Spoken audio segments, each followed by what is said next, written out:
La Armada de Chile y en especial ASMAR fueron los protagonistas en el alistamiento de las unidades dadas de baja de la escuadra para enfrentar la crisis del Beagle. Entre 1971 a 1977, la Armada de Chile estuvo disminuida debido a que algunos buques como los destructores Williams y Riveros se encontraban en refit en Inglaterra. Nuevas unidades se encontraban en construcción, como los submarinos Thompson y Simpson, las fragatas Candle y Lynch. Selectas tripulaciones se encontraban viviendo fuera del país. ASMAR por su parte mantenía a un significativo grupo de oficiales y técnicos en entrenamiento en el Reino Unido, capacitándose como parte de la transferencia de conocimiento para superar la dependencia extranjera a la hora de mantener y modernizar sus buques. ASMAR Talcahuano se desarrollaban grandes proyectos, como el Proyecto Mapocho, la implementación y construcción del taller de armamento, a cargo del capitán de fragata Oscar Bull. Del taller de armas submarinas liderado por el entonces capitán de corbeta Gabriel Lafuente. Del depósito de misiles liderado por el capitán de corbeta Raúl Zamorano y el desarrollo del astillero de construcción naval a cargo sucesivamente de los capitanes Jaime Letelier y Nelson Ferrada. Con relación a la construcción naval, ASMAR Talcahuano se encontraba construyendo las barcazas Cimpayo y Manantiales y la plataforma Magallanes, por lo que una significativa parte de sus recursos estaban destinados a ello.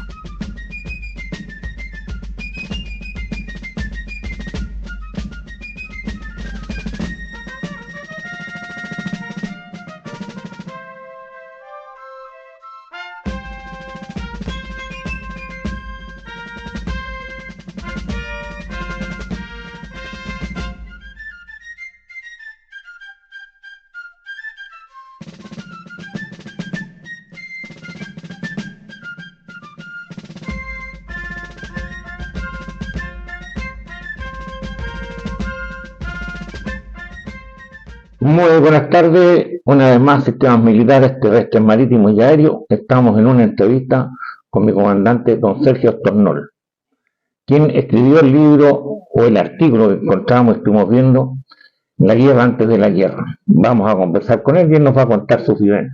Mi comandante, muy buenas tardes, muchas gracias por recibirnos. Y muchas gracias por venir y por organizar esta entrevista. Muy encantado que estén allí. Sobre todo encantado de comentar este libro que ha sido un acierto. La verdad que un colega mío, arquitecto naval, sí, que es Ernesto Siever, hijo del comandante Siever, ¿no? ¿Cómo se llama? Fue el que organizó este libro y por alguna razón yo caí en el capítulo 3 o 4, y es el primer capítulo más importante, creo yo, por darle contenido y cómo se llama, y sustancia a este libro. Lo que sigue después, por supuesto, que es muy bueno, y los colaboradores que están ahí, que son cerca de 21, ¿cómo se llama? Todos dispuestos, hemos tenido varias reuniones, y la verdad es que hemos querido que este libro, de alguna manera, se convierta en un referente de la Armada para las generaciones jóvenes, y no pase por desapercibido. Sí, este libro tiene una ventaja, ¿sabe usted cuál? Que el primer capítulo que sale, sí, pues, sale Armando Quesada Huguet, sí, ¿ya? ¿Quién es compañero curso mío? ¿Ya? Y justo hacíamos muchas travesuras en la escuela. Mira. Muy buenas tardes, Armando Quesada, mi nombre. Yo en esa época era subteniente y hacía 45 años que no regresaba a la zona austral. Yo estaba en el Cochrane y nos mandaron a cubrir las islas del Martillo, y tuve una anécdota muy especial.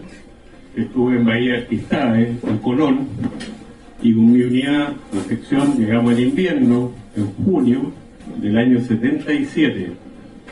Mis compañeros de curso estaban en el resto de las islas, y a mí me tocó en Fraser.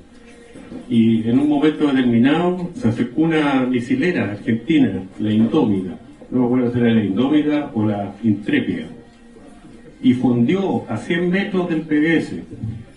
Lo que yo hice, como me habían metido en la cabeza que tenía que el resguardo de la soberanía nacional y nadie podía violar, toqué San Francisco Combate Real y salí con toda mi sección listo a hundir a la misilera. Y yo sabía que tenía una sola oportunidad, porque la misilera en esos momentos tenía muy buen armamento, un cañón Otto Pilara tremendo que me iba a hacer pedazo. Así que dije yo, primero voy a mandar un mensaje muy rápido. Así que mandé un mensaje encifrado, abierto. Inmediatamente la misilera llevó anclas y zarpó de emergencia. Y yo me sentí, digamos, muy aliviado porque dije yo cumplí mi tarea, cumplí mi misión. Nadie viola la soberanía nacional. Pero al momento también, como zarpó la misilera, zarpó todo el grupo de tarea anfibio, a cargo de un comandante que se llamaba Frefio Hernández, que en paz descanse. A lo mejor algunos de ustedes lo conoció. El OCT de Nassau. Llegó a la hora o a las 2 horas. Y el primero que mandaron a buscar fue este pobre subteniente.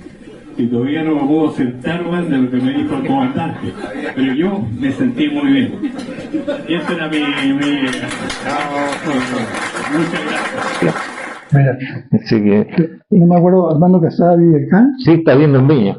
Muy bueno el libro, no lo leí completo, pero yo creo que este y junto con el Naval 77 son los mejores libros. Sí. Bueno, uno de los colaboradores allí es Pablo Wunderlich. Ah, ya, claro. ¿No? Muy importante, al menos en mi vida profesional. Eso. Y usted, lo que nosotros queremos más que hacer ahí con un par de preguntas que me mandó un colega con que trabajamos juntos en el programa en vivo. Por favor. Y si quiere, empezamos por ello o usted me cuenta sus vivencias primero. No, como usted quiera. Yo prefiero que usted primero me cuente de la vivencia. Nosotros nos gustaría que nos empezara a contar como parte del artículo que dice que cuando llega el almirante Merino, habla usted el año 76, si no me equivoco. Lo que pasa es que estando yo en Talcahuano y como jefe de construcción naval, me llama el administrador de sorpresa, era un día jueves, y me dice: Sergio, venga a mi oficina. Le voy a dar información que es reservada y que usted no puede difundir. Dígame, comandante. Yo necesito que usted reciba al almirante Marino, que viene secretamente en un viaje en un avión naval y aterriza en 1 hora más en Carril Sur. Y yo quiero que usted lo espere en el portalón y lo reciba y haga lo que el almirante quiera hacer. Pero yo sé lo que viene. Viene a ver los buques chatarra que están en desguace en la base naval y por lo tanto ya están todos muertos. Y le digo: mi comandante Paredes, Oscar Paredes Viñolo, no se preocupe, yo voy a atender al almirante como corresponde y haré las preguntas si es que es pertinente. La verdad es que yo no hice preguntas porque no me parecía pertinente, pero sí me presenté en el portalón al almirante Merino, que venía en auto fiscal, lo había mandado a buscar la zona naval, y venía oscurecido. Quiere decir que no venía con ninguna insignia, ningún símbolo, ni nada, ¿no?, para pasar por desapercibido en su paso por el aeropuerto, tanto de regreso, donde venía como de ida. Y mucho menos en la base naval.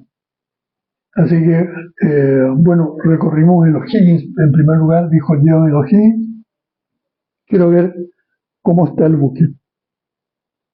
Y lo único que me pidió, me dijo: consíguele un chipote chillón, que era un mazo, sí, con quien él iba golpeando los mamparos del buque, ¿no? Y cada vez que golpeaba, y me decía: todavía este buque está vivo, ¿no? Todavía tiene carne, por lo tanto, si bien es cierto, tuvimos que darlo baja en un momento determinado, luego de un accidente que tuvo, sí, en el sur, el buque es rescatable. Yo hasta ahí lo miraba como diciendo: ¿de qué está hablando este caballero? Y bueno, después recorrimos Blanco, Cochrane, el Papudo también estaba ahí, el almirante Latorre, el viejo, no el viejo Latorre. Y cuando terminamos de todo ese recorrido, volvimos a los Higgins. Nunca entramos a ningún salón, ni en una cámara, ni nada. y no tomar, sin fotografías, sin nada. Entonces, ahí él se queda mirando la bahía donde está toda la escuadra de óxido y me dice: Sergio, ¿por qué me trataba así? Usted va a tener que repararme todos estos buques, porque lo que estamos teniendo que hacer es recomprarnos la flota del óxido, que es lo que vamos a tener que usar, que es lo único que hay para poder defendernos contra los argentinos. Y el buque, como yo lo veo, usted me dará su opinión profesional como arquitecto naval, pero yo le digo de partida que yo, como ex marino y comandante, encuentro que el buque está rescatable, y para qué decir los otros buques que hemos revisado. A su orden, mi comandante, ¿qué voy a decir? Así que, si usted me dice que yo me haga responsable, no le quepa duda que lo voy a asumir con toda seriedad. Independiente del trabajo que tengo principal en el Marshal Cabueno, que en ese momento era construir algunos buques, ¿no? Si usted me permite la interrupción, ¿esa construcción de buques eran buques para la Armada o lo que era para Magallanes? En ese momento estábamos construyendo la plataforma Magallanes, que era un ícono importante. Aquí voy a hacer un paréntesis de mi historia. Uno de mis primeros comandantes en la Marina fue el capitán de fragata, que me olvidó un poquito, que después fue segundo de Merino, como almirante, como jefe de relaciones exteriores. Y andábamos embarcados en la fragata Covadonga, así que de alguna manera existía ya una relación profesional entre él y yo como capitán de corbeta. Y me llama entonces el almirante con quien después tuve una reunión y me dice: sé que el almirante Merino le ha designado para hacerse cargo de esta tarea, pero la primera tarea que tenemos que hacer es que usted construya bien la plataforma Magallanes y me asegure que va a ser terminada en fecha, porque la plataforma Magallanes, yo como ministro de Relaciones Exteriores, la he señalado como un ícono para hacer toma efectiva del estrecho Magallanes, poniendo la plataforma en el estrecho, ¿ya? Y sacando petróleo, que es una señal para los argentinos de que el estrecho, desde la boca oriental hasta acá, no se toca, no está en discusión su soberanía. Por lo tanto, es muy importante la plataforma Magallanes. Esta información creo que no la conoce nadie. No. Ustedes son los primeros. Gracias. ¿No? Y no me queda más que decirle: ok, mi almirante, el almirante Carvajal. Ya. ¿Cómo se llama?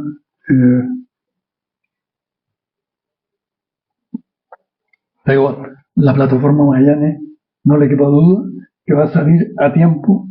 ¿Y quién más que yo la quiera sacar cuando la historia me ha puesto en el lugar preciso para construir la plataforma donde yo me crié? O sea, si a mí me dice que yo tengo que construir esto, no, no creo que haya ninguna otra persona más apropiada, sino que yo, que en este momento estoy de jefe de construcción naval y que me interesa poner la plataforma en Punta Arenas. Así que estoy en línea con usted.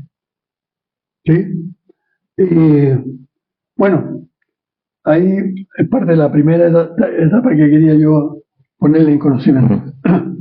Lo segundo que quiero contarles, y me alegro mucho que tu ayudante esté aquí, porque la verdad es que he recibido el encargo del almirante Merino y aceptado el desafío. Yo me voy a la Cámara de Oficiales de Amar Talcahuano, les cuento reservadamente a los que estaban en la mesa, mira lo que me acaba de pasar. Yo no sé si el almirante estará, no sé, confundido, pero esto es lo que viene. Y nosotros vamos a estar involucrados en sacarle los buques al servicio que él quiere. Yo, para asumir la reparación de los Higgins, me tuve que reunir con el que al mismo tiempo fue designado ingeniero de cargo, que era un gran amigo mío, fallecido tempranamente, Roberto de Bonafós, un gran ingeniero. Y Roberto se junta conmigo, nos sentamos en mi oficina y le digo, Roberto, la verdad es que tengo que ser sincero, no sé por dónde vamos a partir. Pero esta tarea, que es tremendamente difícil, te involucra a ti como ingeniero de cargo y a mí como gerente de proyecto para reparar primero que nada los Higgins, que es el buque más averiado. Y él va a ser un hombre importante en esto porque él me dice, no te preocupes, yo te voy a sugerir una cosa. Es verdad que el buque está inundado y junto con inundarse el buque se ha perdido toda la documentación.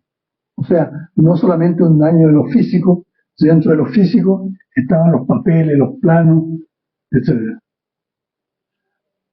Y bueno, y ese es el problema, digo yo, porque ¿cómo vamos a poder reparar la estructura de afuera? Es fácil. Acero y soldadura, pintura. Pero el resto de los sistemas mecánicos, las turbinas, las máquinas, los generadores, ¿cómo vamos a hacer eso?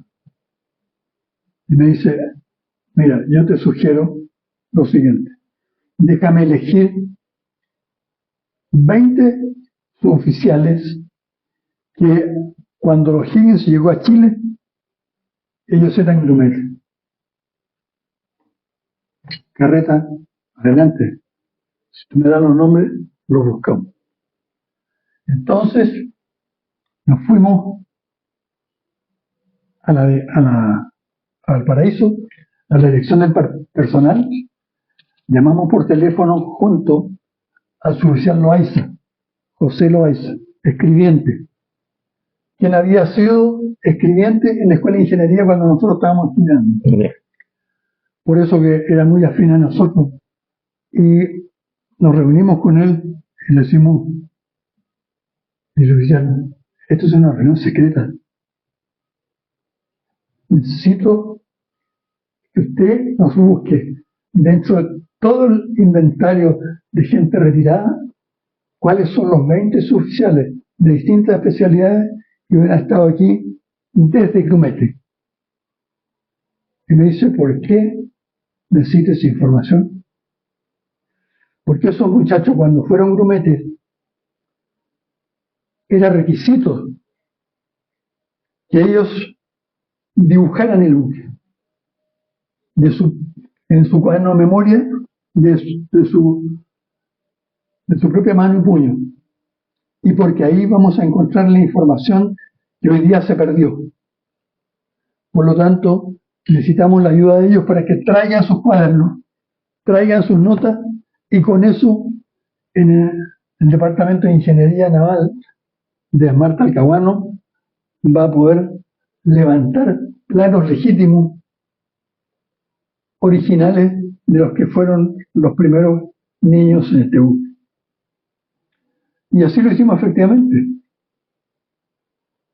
Bueno, debo reconocer que si bien es cierto, la información me la dio Loaiza, me dijo, yo les cuento esto porque a mí un suboficial hoy día me sugirió precisamente que este era el camino de reconstruir el buque. Y lo primero que hay que hacer, por supuesto, es levantar los dibujos. Y creyendo que esa información es fidedigna, tenemos a los que fueron ahí presencial en un momento determinado y que ellos tuvieron que entonces dar su opinión de cuál es la presión, cuáles son las características, cómo funcionaba su equipo, y todo lo que quisiéramos saber, la vamos a extraer de la mente de esos viejos. Váyanse tranquilos, yo necesito 2 semanas, pero les voy a pedir que regresen 2 semanas más, y que sean ustedes mismos los que vayan caminando los cerros de Valparaíso. Yo les voy a dar la dirección donde viven y si están dispuestos a hacerlo. Bueno, nos fuimos a Talcahuano nuevamente. Yo voy a organizar un poco el trabajo de lo que venía y lo que habíamos podido avanzar en ese momento. Y efectivamente 2 semanas después nos pide Loaiza que volvamos. Y me dice, tienen que venir a la oficina, en la ADP, porque yo ya tengo los nombres. Es más, se los tengo adelantados porque yo cometí una infidencia. Me he reunido con algunos oficiales. Y si se lo he dicho, es porque no hay ninguno que haya dicho yo no. Tengo mecánicos, tengo electrónicos, tengo controles de fuego, tengo gente de armamento, tengo gente de distintas especialidades y tengo un pool de gente, ¿no?, que no son 20.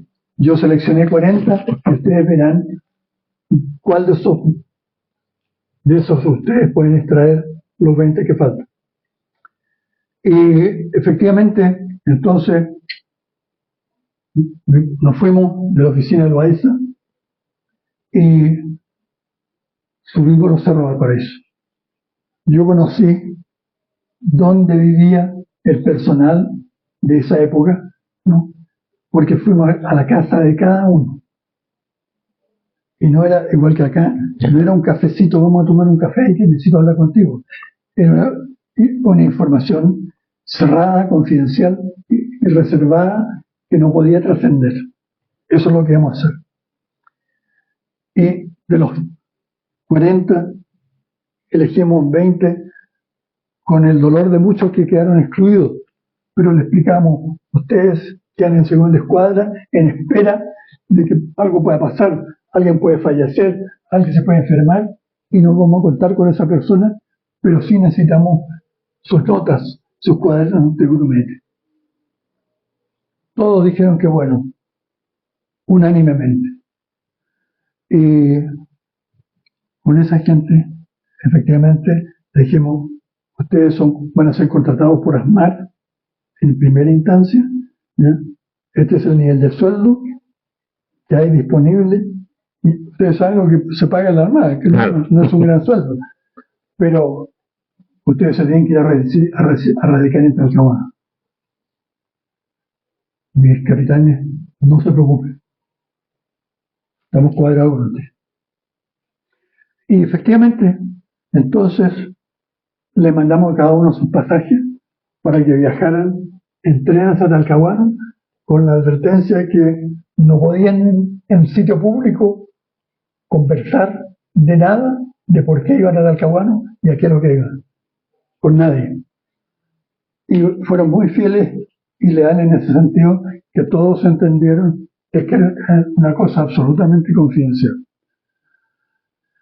Bueno, entonces juntamos a este grupo, les abrí una oficina en ASMAR Talcahuano, al lado de los viejos que son los que saben hacer ingeniería. Los pusimos a ellos a trabajar. Esta es su oficina. Ustedes verán dónde pueden residir aquí. Yo les ofrezco, mientras tanto, el casino de sus oficiales de Talcahuano, de la base naval de Talcahuano, donde ustedes podrán residir el tiempo que quieran, o ustedes trabajan con nosotros en una modalidad que estén, por ejemplo, 15 días acá, le damos franco una semana para que vayan a Valparaíso, ¿no?, y nosotros les vamos a correr con los gastos. Lo único que nos faltaba era plata.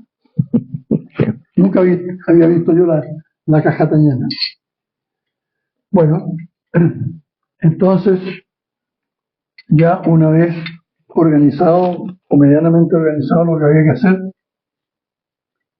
el administrador de Amat Talcahuano ya no era Oscar Paredes, era, ¿cómo se llama? Era García Lemetre, electrónico, y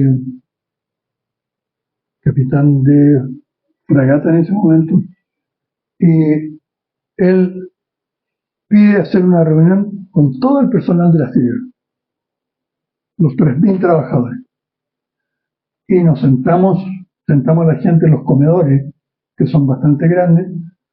Él se paró arriba de la mesa, ¿no?, con su patita aquí, y arengó a la gente.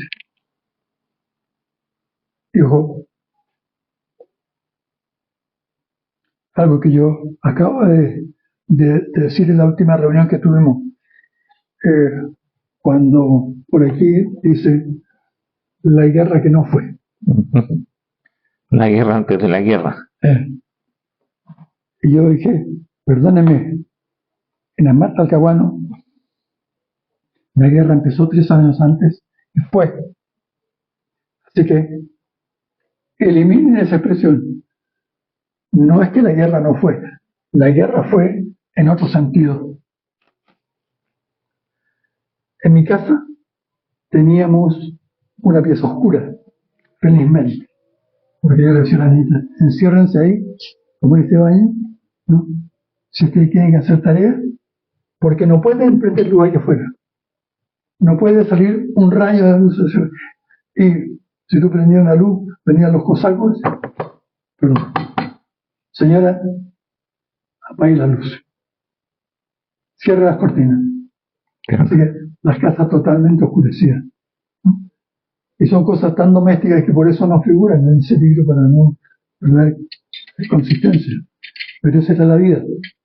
Durante 3 años, sin vacaciones, sin permisos especiales, sin ninguna excepción, ¿no?, aplicado en este caso al modo de vida de los marinos, los empleados de mar civiles o del personal de infantería marina que estaba a cargo. Todos tenían que cumplir, ¿no? Por lo tanto, vivimos la guerra durante 3 años. Fue pesado, ¿eh? Pesadísimo. Pesado, pero cumplió la misión. Lo hacíamos con gusto. Eso es importante. Yo, aquí, en la mitad de su relato, me gustaría, por favor, poner las consultas que hace Jorge Omay TV. Él en este momento trabaja de inspector de naves, pero para los seguros.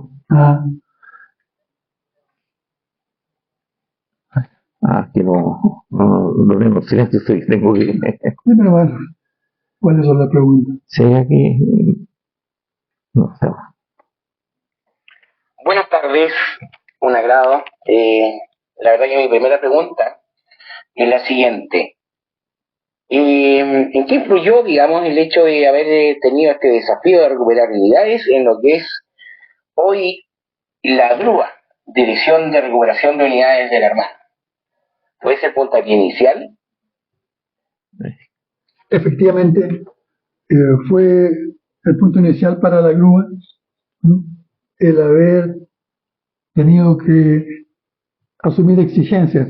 Recuerden que en esa época, por una parte, la Marina se había adelantado y había adquirido las Leander, había adquirido los 2 submarinos Oberon, y las tripulaciones habían estado entonces residentes en los astilleros ingleses y habían vivido el tener que preparar los buques cero defecto o rechazar aquello que no cumpliera con los estándares de una adecuada planificación naval, ¿no? Así que cuando emerge el tema de la grúa, no fue una cosa que yo dijera decir tremenda, pero sí había que buscar la información de dónde busco yo qué es lo que hay que hacer. De hecho, y agradezco la pregunta, porque en un momento me recuerdo haber estado con el comandante Haderman, que ingeniero naval era el jefe de el equipo representante de la Armada en Talcahuano. Y cuando yo le hice, de alguna manera, la pregunta, ¿qué estándares tenemos que cumplir? El comandante Haderman me mira como extrañado y me dice, parece que usted no entendió nada. Lo que tiene que cumplir es exactamente los estándares con el cual fueron diseñados y construidos estos buques. Sí, le digo yo, pero eso fue para el año 1930, cuando esos buques fueron construidos. Y hoy día estamos en el año 1970, ¿no? Estamos en otro nivel. Lo siento, pero tienen que cumplir esos estándares. Claro, las respuestas que venían de la gente que está aquí en la oficina, en la Casa Central, dependiente de la DGCA y las direcciones técnicas, las respuestas eran... Hay un libro que lamentablemente se perdió en la Marina, que se llama Buship Technical Manual. Buship Bureau of Shipping. Y es un libro así gordo, donde están todas las especificaciones de la Marina norteamericana a la hora de construir un barco, ¿no? Y como antes Haderman me pasa el ejemplar, me dice, aquí está, y está escrito, no lo inventé yo. Así que yo no tengo que ir a ninguna otra parte a buscar qué es lo que tienen que cumplir, ¿no? Y eso fue lo que cumplimos. Por eso que los buques pudieron ir con toda seguridad a su destino. Mi segunda pregunta, muchas gracias por responderla, es la siguiente. De los buques que les tocó reactivar, ¿cuáles fueron los que realmente contemplaron un desafío de tanto de ingeniería como en el puente de repuestos? Bueno, el primer buque fue, por orden de importancia, el crucero Higgins. El crucero Higgins, que había tenido su accidente, ¿no? Estaba averiado, seriamente averiado, y estaba, por decirlo de esta manera, totalmente inundado. Y no es broma, porque el nivel de agua llegaba casi hasta la primera plataforma de las calderas. Entonces, el desafío era grande porque había que pensar en cómo reconstruirlo y cómo rehacer todo. Una vez que el buque, lo primero que tenía que hacer era parchar los agujeros para dejarlos estancos y no en libre comunicación con el mar. Sin duda, el crucero Higgins ha sido el mayor desafío, creo yo, hasta el día de hoy. El segundo en importancia, por su peso, por su importancia, era el crucero La Torre. El crucero La Torre, que cuesta entender por qué la Marina se anticipó a comprar un buque que los suecos lo dieron de baja y que tenía un cáncer prácticamente de por vida. El crucero La Torre hubo que renovarle todo su sistema de vapor, y me refiero a las tuberías principalmente. Las tuberías, y por eso que los suecos dieron de baja al buque, las tuberías tenían tal espesor, estábamos ya en el orden de que queda 10% de carne en cada tubería de alta presión. O sea, de romperse una cañería, el riesgo era para las tripulaciones de que en un momento determinado se rompiera y el chorro de vapor saliera así y arrasara con la tripulación. Así que no cabe duda que era ese el caso. En tercer nivel me atrevería a decir que son los submarinos, ¿cómo se llama? Fleet. Piensen ustedes que una cosa que afectó mucho a los submarinos Fleet fue primero que uno siempre daba baja antes que el otro. Y luego el Thompson es utilizado para sacarle repuestos para el Simpson. Por lo tanto, cuando llegamos al Thompson, nos encontramos con la sorpresa de que había sido hackeado. Y no hackeado con mala intención, sino que hackeado por una necesidad de mantener el otro submarino en servicio. Los submarinos Oberon venían recién saliendo de Inglaterra. Por lo tanto, era absolutamente imperativo tener que reacondicionar, reparar estos submarinos. Y lo mismo nos pasó con los destructores Fletcher, ¿no? Que como pareja siempre hay uno que se da de baja primero, el Portales, y el Cochrane entonces se convertía en el originador y sacarle el repuesto al otro. Y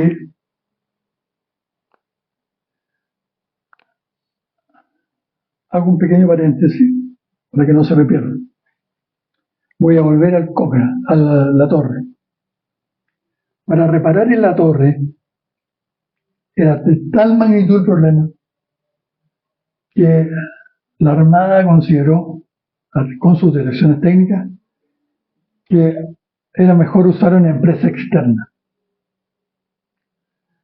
Entonces buscó, la misión naval buscó en Estados Unidos una compañía que tuviera la capacidad de reacondicionar buques de esta naturaleza. Y cuando es adjudicado esto, la gente no entiende por qué le vamos a dar esto a unos extranjeros que estamos enfrentados a esta situación. Y viene a Talcahuano a recibir una misión de la empresa norteamericana Combustion Engineering. La empresa Combustion Engineering es una empresa de mucho prestigio en Estados Unidos y que fue contratada tempranamente para rehacer toda la documentación del crucero La Torre. Un episodio importante. A poco de firmar el contrato la Armada con la empresa norteamericana Combustion Engineering por la reparación de las cañerías del crucero ligero La Torre, el gobierno de Estados Unidos aprobó la enmienda Kennedy, contra el gobierno militar, la cual prohibió a las empresas norteamericanas toda colaboración con Chile. La firma envió secretamente un solo ingeniero para entregar la documentación. John Van der Paz llegó privadamente a Santiago y luego a Carriel Sur. Lo recibimos y nos reunimos en Asmar Talcahuano. John informó las restricciones existentes por lo que les estaba prohibido entregar algo. Entonces, me pidió salir de la sala y un chute. Ahí sin que nadie viera botó los documentos. Luego se retiró y me indicó recoger los papeles, que no me miraría. Me tuve que tragar mi dignidad y hacer lo solicitado.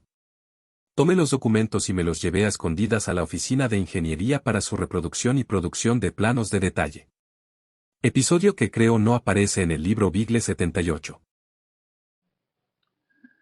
Entre paréntesis, ahí tuvimos un condoro, porque el crucero La Torre era todo en unidades métricas y la Marina de Chile era todo unidades inglesas, porque todo su soporte siempre en la Marina chilena había sido Inglaterra, ¿no?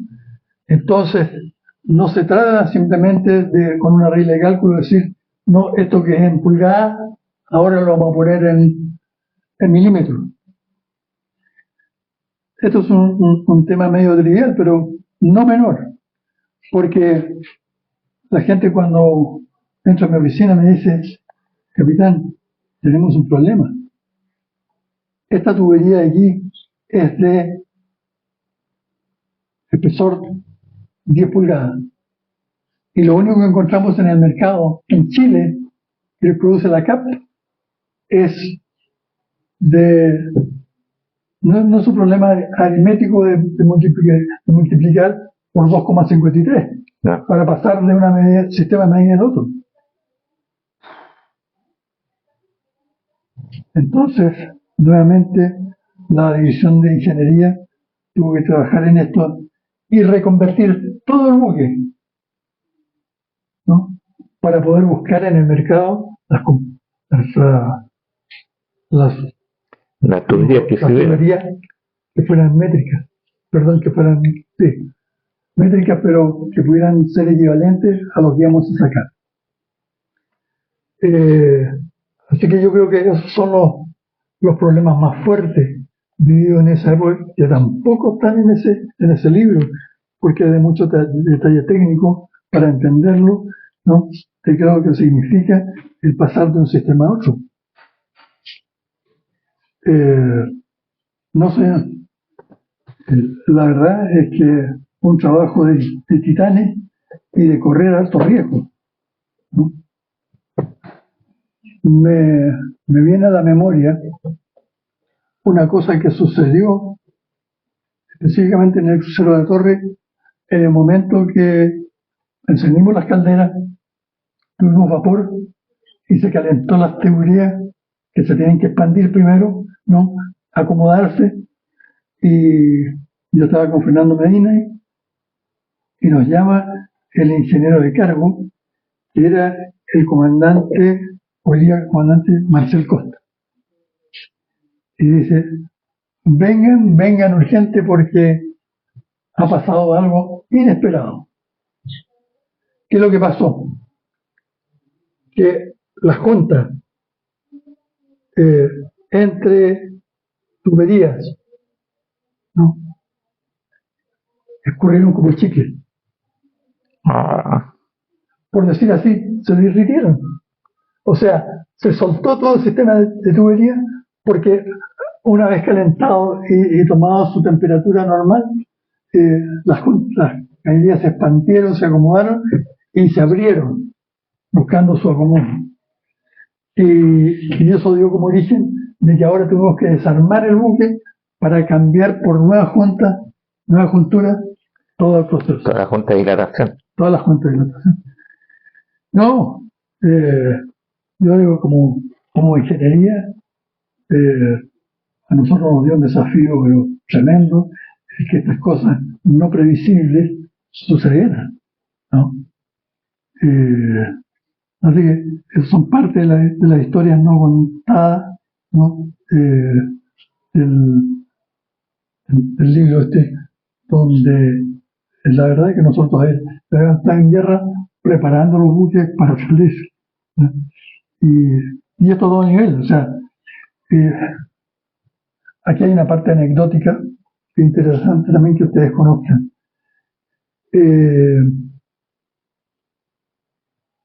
¿Qué pasó con la gente? ¿Qué pasó con la gente de ASMAR? Alguien de un taller de ASMAR, creo que fue César de la Fuente, puede decir. César de la Fuente, él estaba a cargo de una carpintería. Y viene a hablar conmigo y me dice: ¿sabes lo que me acaba de pasar? Lo que quiere la gente, que de alguna manera ya ha trascendido que estamos en guerra, quiere que pongamos en los buques señuelos. ¿Qué es eso? Si nosotros ponemos arriba de un destructor unos cajones de madera, van a parecer que están con misiles. Nosotros podemos reproducir perfectamente en madera la carcasa de un lanzador de misiles. Entonces, cuando los argentinos miren por sus prismáticos, se van a encontrar con la sorpresa: chuta, estos chilenos se pasaron. Nosotros no teníamos computado de que iban a sobreequipar los buques. Y se generó una cierta competencia porque los del taller de armamento, cuando ven esto, Dice, ¿y por qué no le ponemos antenas de radar hechas de alambre que parezcan de verdad? Nosotros le ponemos un motor giratorio, de manera que cuando los argentinos miran, digan, chuta, el buque ahora tiene más medidas de detección de las que nosotros teníamos contemplado. Y entonces se produce esta competencia entre los carpinteros y los, no sé si eran mecánicos, ¿no?, estos alambristas, ¿no?, en quién hacía el mejor dispositivo para poder crear señuelos. Disuasivos. Disuasivos, ¿no?, sobre los buques. Y los buques se llenaron de señuelos. Creo que hasta la janiqueo. Le fue colocado algún tipo de lanzador en su toldilla, que era amplia, ¿no?, de manera que si veían el buque de afuera, lo veían sobreequipado, lo que no era verdad, pero no importa. Por eso que es interesante, esta guerra no muestra el verdadero aporte de la gente de España. Yo lo dije el otro día en esta reunión que tú no pudiste venir, cuando la gente hablaba del libro, la haciendo la presentación del libro de la Academia de Guerra, y yo dije, me van a perdonar que yo les diga una cosa, que es muy lamentable que la Marina no haya valorado el esfuerzo del personal, y no le digo de los oficiales. Hablo específicamente de muchos que tuvieron iniciativas, hicieron aportes, que contribuyeron a blufear la guerra, ¿no?, por la vía de estos señuelos que se habían aplicado, y no por iniciativa de los oficiales, pero tengo que decir sinceramente. O sea,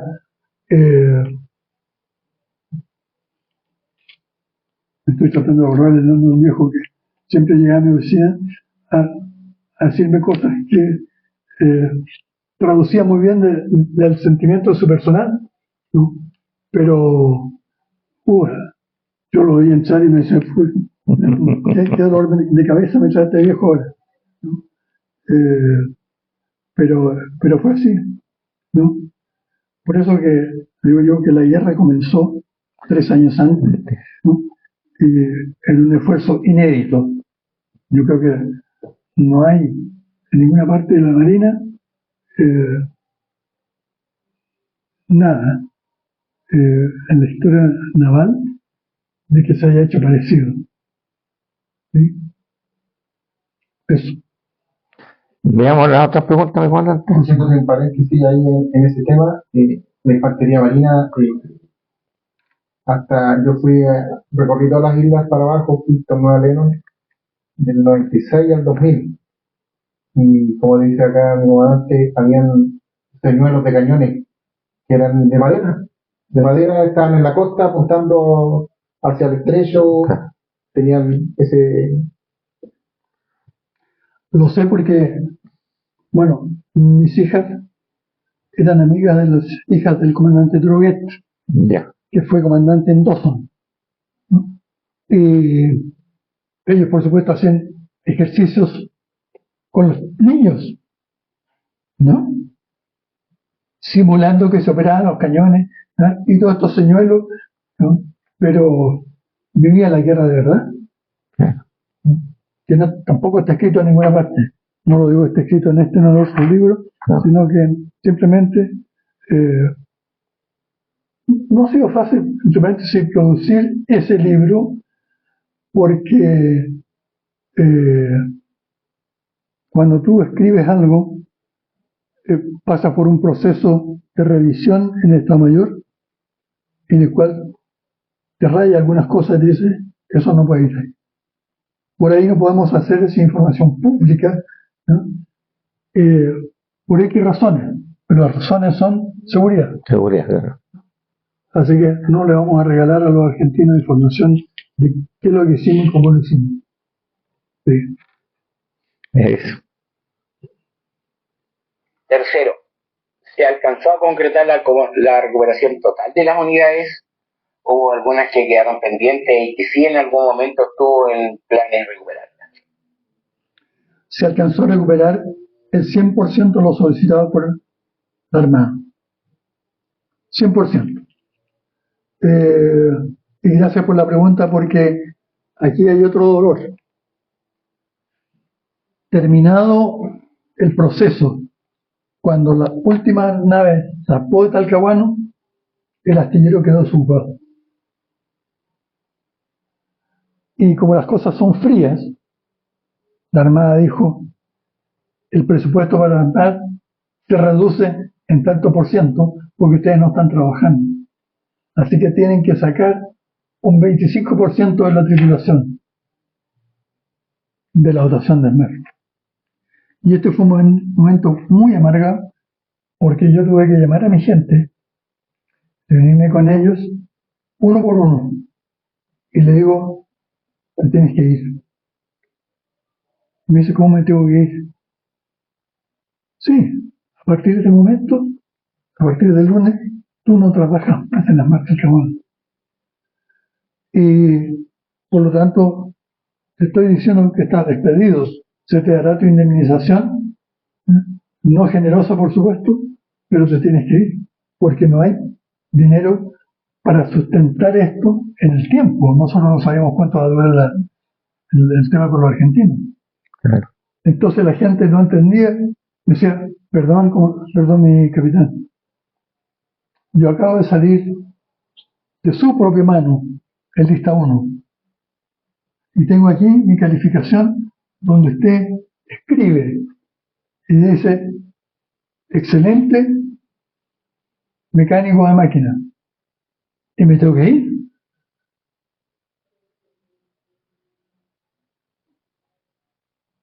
Tampoco figuré.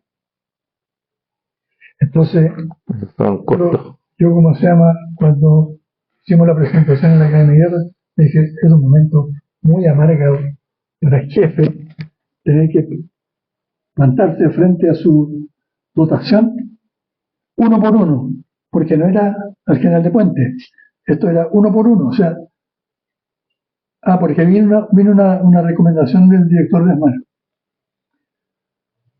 No me vayan a echar a todos los lista 3. La forma de limpiar no es así. Ustedes tienen que elegir cuotas. Ejemplo, lista 3, lista 2 y lista 1. Entonces estábamos echando gallo bueno. Estaban obligados. Obligado. Y créeme que fue un momento durísimo. Sí. ¿No? Es así. Lamentable, pero es así. Y cuarta y última pregunta. ¿Qué rol tuvo el personal civil en Asmar, de Asmar para la recuperación de las unidades o fue concretado solamente con personal ex-armada? ¿Y eso en qué se vio para los desarrollos de planes futuros para nuestra Armada y nuestra artillería? Como dije anteriormente, prácticamente no hicimos distingo entre la gente que es civil, los FAS, y la gente que también es armada, porque nosotros teníamos gente contratada, estos oficiales que fueron contratados por Asmar, pero por disposición de la Armada. ¿No? Por lo tanto, era gente de uniforme, ¿sí? Pero para los efectos de ¿cómo se llama?, de su rol o su aporte, uno cuando está al frente no hace distingo, estoy hablando con un FAS, o estoy hablando con un empleado civil, o estoy hablando con un ex-armado. Todos igual. ¿Por qué no me explica qué es lo que es FAS para la gente de la cámara? Porque no está viendo. El FAS es filiación azul. Se conoce la Armada filiación azul, gente que trabaja en la Armada, está contratada por la Armada y no usa uniforme o no ha requerido usar uniforme. Por lo tanto, hacen su carrera con grado equivalente, pero nunca van a ser requeridos de usar uniforme. Ustedes se preguntarán por qué. Bueno, porque por ejemplo yo tenía un gallo que fue clave, que era Castrito. Castrito era fotógrafo. ¿Cómo justifico yo un fotógrafo cuando estoy haciendo un trabajo técnico? Y resulta que no debo cómo explicar de que Castro era un elemento importante dentro de la recolección de evidencia de cumplimiento. Y Castrito no lo teníamos contratado, por supuesto, de uniforme, no era necesario. Claro. Y no, pero hay mucha gente, no me acuerdo en este momento cuál era la proporción de Faz versus Azul. Azul éramos todos los oficiales, de todas maneras, perdón, blanco. Pero además habían empleados particulares. Empleados particulares son aquellos que la Armada no quieren pagar porque no tiene por qué pagar, pero que dentro de un proceso industrial son necesarios. Por ejemplo, la gente que opera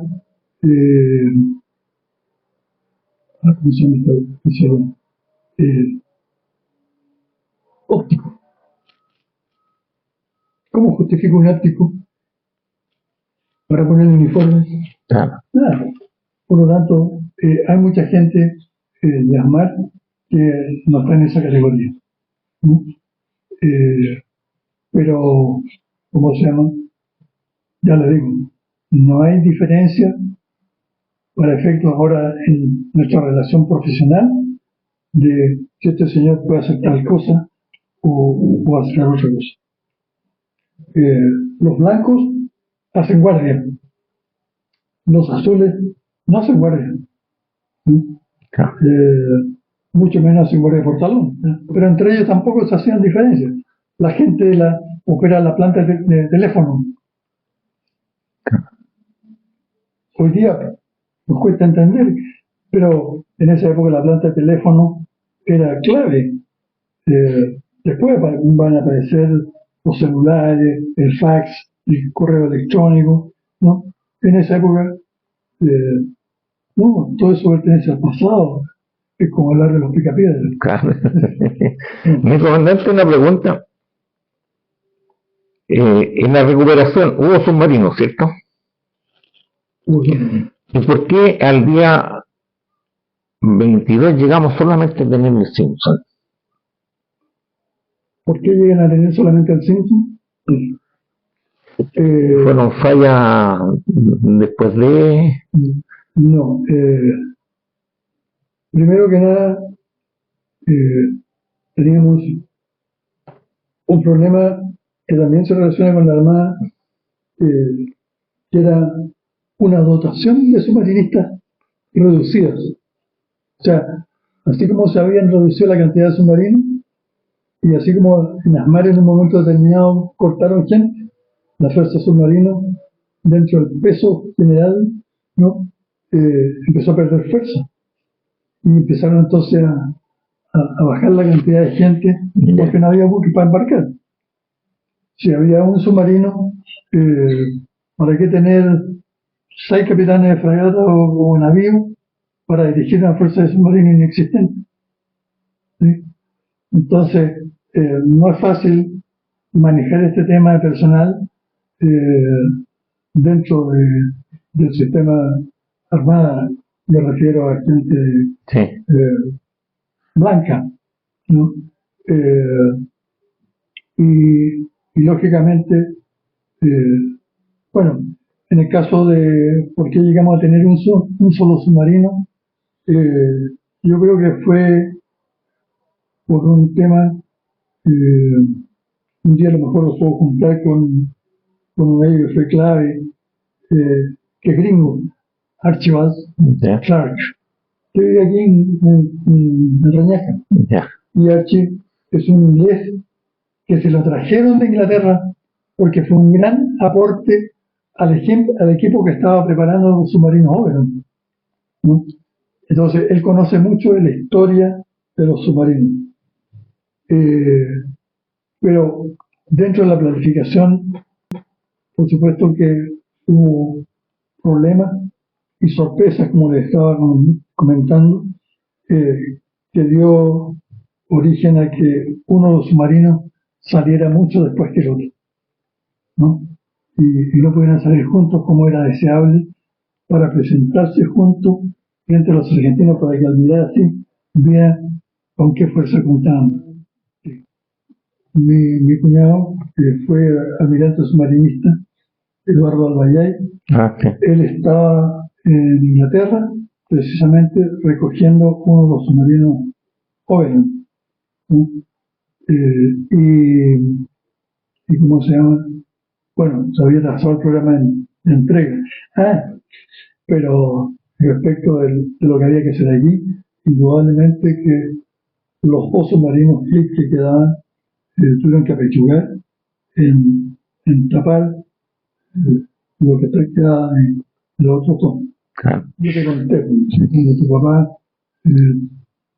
se vararon en el sur, nosotros fuimos en la Covadonga, como los primeros que llegamos a intentar el rescate que no fuimos capaces de cumplir, porque estamos en remolque y el buque estaba tan pegado que era imposible, se iba a reventar el remolque.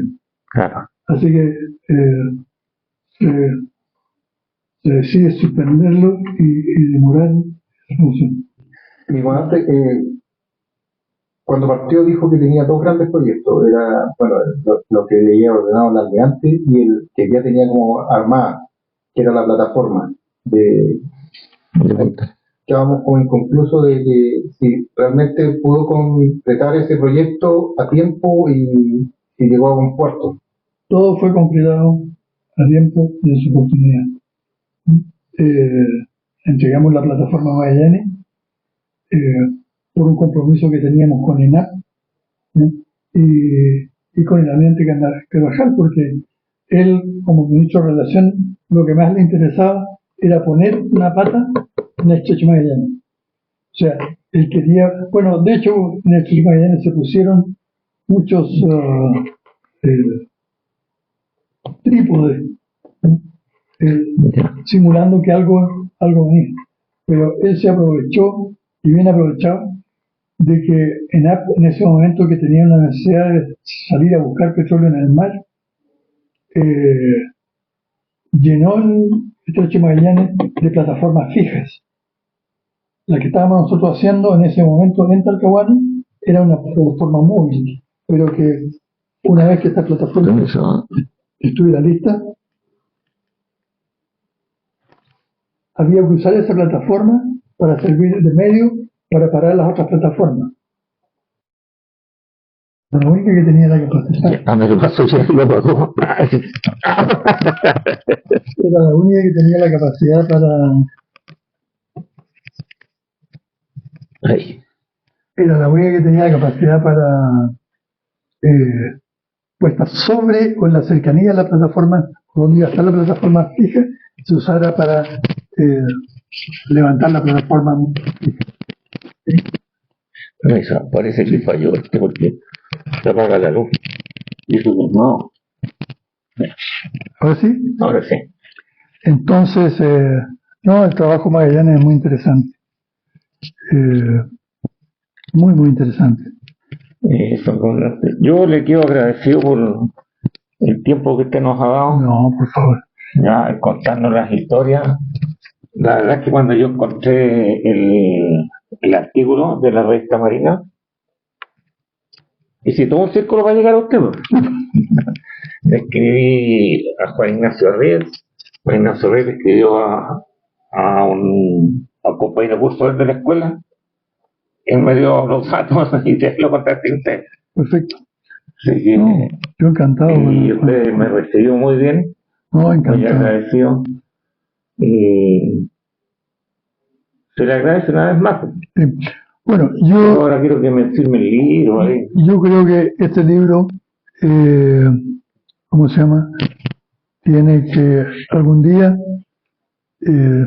ser valorado. Historia. Déjame ir a buscar una receta.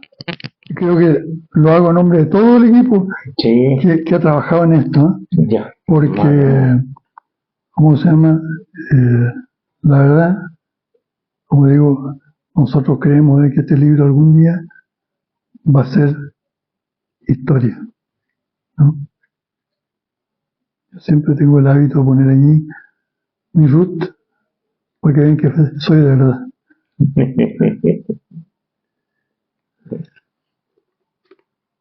Muchísimas gracias, mi comandante. No, gracias a ustedes por la gentileza de venir. No, yo te quiero, impecable.